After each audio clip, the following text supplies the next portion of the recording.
So we've heard from Frederick Thorpe already about the lack of training. There's something that they're calling training, which seems ad hoc at best.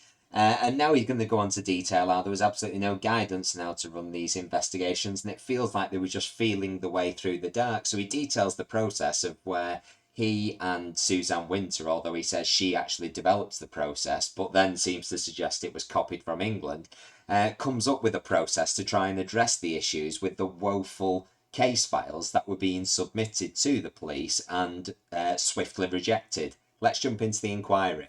And just before we get into a bit more detail on that process that you developed, so you explain at paragraph 23 of your statement that investigations followed the rules set out in the P&CE Order Northern Ireland 1989. Is that the Police and Criminal Evidence Order? Yes, the Police and Criminal Evidence Order, Northern Ireland, yes. So does it follow from your earlier answers that you weren't really, you didn't remember any specific internal policies or guidance for Northern Ireland? Not that I can remember, no. And so there was nothing for you to access in terms of guidance. It was for you and Miss Winter to decide how to conduct the investigation. Unfortunately, it was because by the time we were getting to the point of submitting cases, Mr. Webb, who had been the senior investigator in Scotland, Northern Ireland, had left the business, and there was really nobody to actually talk with within the post office. We spoke to legal services. They said that they couldn't offer us any specific advice, so we contacted the police. Initially I was involved, and then Suzanne Winter took it on, and she in fact developed the process for submitting files to the police service so that they could be assessed and considered for action or non-action.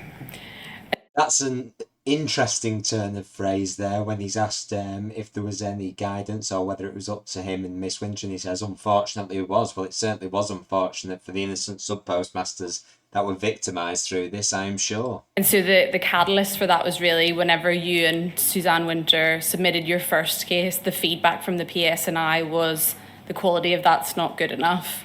And you then went away to develop a process that you could put in place.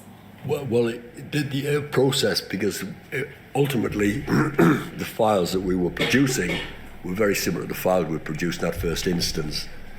As I say, the police sergeant who reviewed the case wasn't willing to meet and critique and say, well, that was rubbish because. So interestingly, the files that they normally produce are of a similar quality to the files which the police are calling rubbish, and he seems to be implying that it was of such a low standard that the police weren't even willing to comment and give pointers. I mean, maybe that was their policy not to, because they are staying out of it. They are the enforcement arm and the investigatory arm. They don't help external organisations with this kind of stuff necessarily, but it's possibly quite telling of the perception of the quality that the police thought they were getting, that they didn't even bother to offer any feedback. We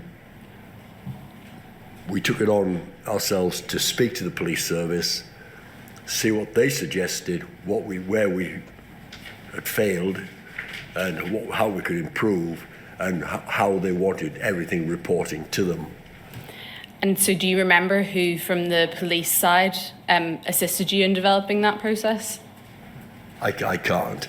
Suzanne Winter would have been the one because, as I say, initially I was involved.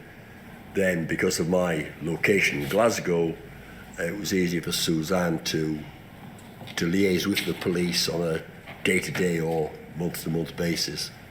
So clearly, I mean, he's admitting here that, as first suspected, covering the northeast of England, Scotland and Northern Ireland in some sort of managerial capacity isn't something that he's able to do because location is an issue. Presumably geographic size and the number of people to manage in terms of cases is too much for one person as well. And do you remember when it was, roughly, in terms of the year that that process then was developed?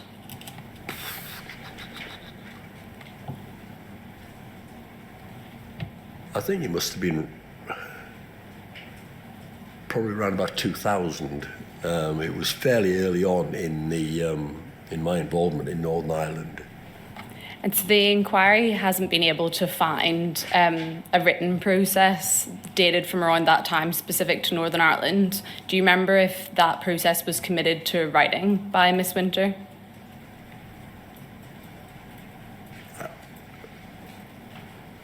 I can't remember whether it was or not.